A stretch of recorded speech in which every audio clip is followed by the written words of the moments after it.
국가 규모의 사업을 수주를 해서 지금 영일만 인근의 매장 가능성을 분석한 그 액트지오가 선정되는 과정에서 지금 또다시 더 큰 규모의 전문적 기업이 배제된 사실이 또 추가적으로 밝혀졌죠. 심지어는 그 액트지오가 분석을 한 곳과 같은 곳에서 분석까지 했던 기업이라고 합니다. 아시다시피 최근에 보면 그 액트지오랑 경쟁 입찰에 참여했던 곳이 두 곳이 더 있었지 않습니까? 이게 모두 직원 수만 약 한 10만 명에 이르는데, 그 중에 한 곳은 1분기 실적만 해도 12조에 이르는 슐럼버거였고, 또 한 곳은 1분기 실적이 약 8조에 이르는 할리버튼이지 않았습니까? 근데 이들이 모두 떨어지고 고작 직원 수 1명에 연평균 매출이 통틀어서 한 3,700-800 정도 수준인 액트지오서 이 입찰을 따낸 것도 굉장히 수상했는데, 근데 이번에 그 KPI 뉴스가 이제 취재를 해서 단독 기사를 또 낸 걸 보니까 이게 다가 아니었더라고요. 지금 세계 각국의 지사를 두고 있는 이 심해 지질 탐사 전문 기업으로 알려져 있는 덴마크 기반의 QI랩스가 있어요.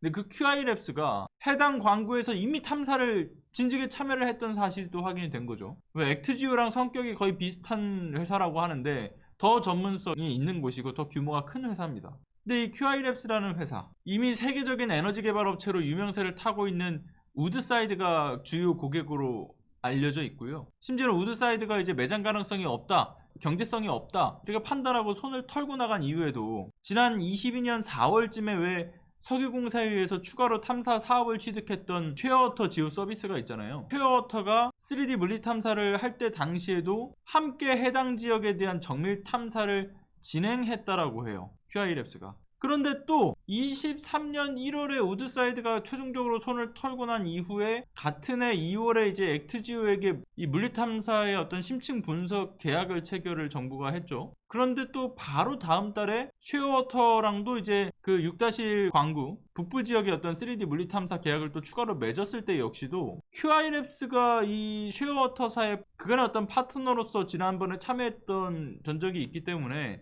이번에도 역시나 함께 참여했을 가능성이 지금 제기가 되고 있어요. 근데 물론 지금 QI랩스도 그렇고 앞서 얘기했던 뭐 우드사이드사나 아니면 지금 쉐어워터도 다들 지금 전화를 안 받고 있는 상황이라서 최종적으로 쉐어워터랑 23년도에도 QI랩스가 함께 했는지 여부는 확인이 되지 않고 있는 상황이라고 하는데, 근데 22년도에 참여했기 때문에 그 기존의 데이터를 같이 분석해왔던 입장에서 23년도에 관련된 분석 역시도 결국은 함께 일해왔던 전문성 있는 기업에게 맡겼을 가능성은 매우 농후하죠. 이 업계 자체가 그런 분석할 수 있고 탐사를 할 수 있는 그런 업체들이 많은 것도 아니니까요. 그러니까 지금 앞서 얘기했던 내용들을 통해서 보면 쉐어워터와 액트지오의 중복 계약 논란도 있고, 거기에 플러스해서 액트지오와는 비교조차 불가능할 정도로 이 규모나 전문성에 있어서도 인정받고 있는 QI랩스의 22년 당시의 조사 데이터, 이것은 과연 반영이 되었는가? 그리고 이번에 이제 23년도 이 분석에서 QI랩스의 분석 결과를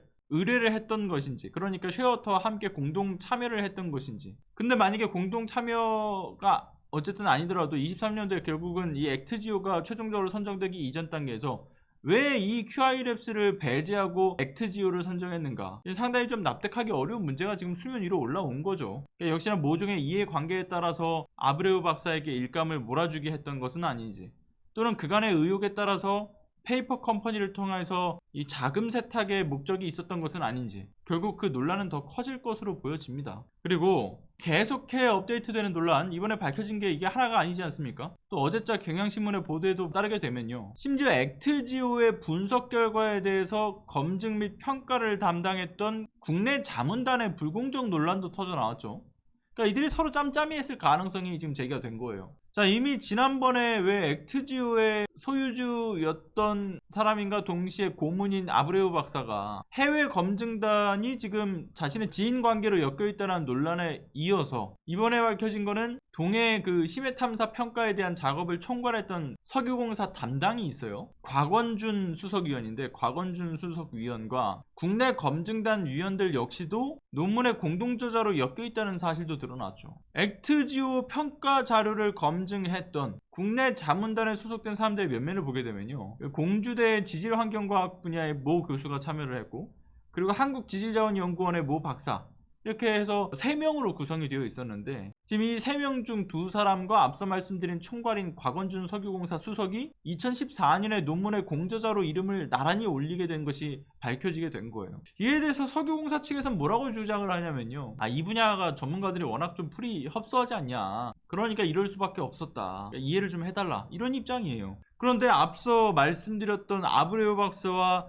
해외 검증단 교수도 공동 저자로 엮여 있고, 거기에 더해서 이제 해당 해외 검증단 교수가 또 석유공사의 또 다른 담당과는 사제관계인 점이나, 또 여기에 더해서 총괄 담당자인 석유공사 수석위원과 국내 검증단 교수들 그 2명이나 공동 저자로 묶여 있는 것, 이거 우연이라고 보기 힘든 문제죠. 결국은 다 같이 해먹겠다라는 결심이, 그러니까 어떤 그 카르텔이 만들어져서 이 카르텔을 통해서 이번 동해유전 개발 프로젝트를 만든 것이 아니겠는가, 오늘도 역시나 그 불신이 더해지는 소식인 거죠. 자, 이에 대한 충분한 해명도 없이 계속 동해유전 개발을 강행하겠다라는 정부, 국민의 분노가 정말 두렵지 않은 모양인데, 이렇게 부당히 국민 혈세를 공중분해시킨다는 의혹이 해소되지 않는 만큼 이 정권의 탄핵 열차에는 오히려 속도만 붙을 뿐이라고 봅니다. 또 관련된 소식들은 계속 추가적으로 업데이트되고 있기 때문에 저도 확인되는 대로 오늘처럼 계속 반복해서 업데이트를 하도록 하겠습니다.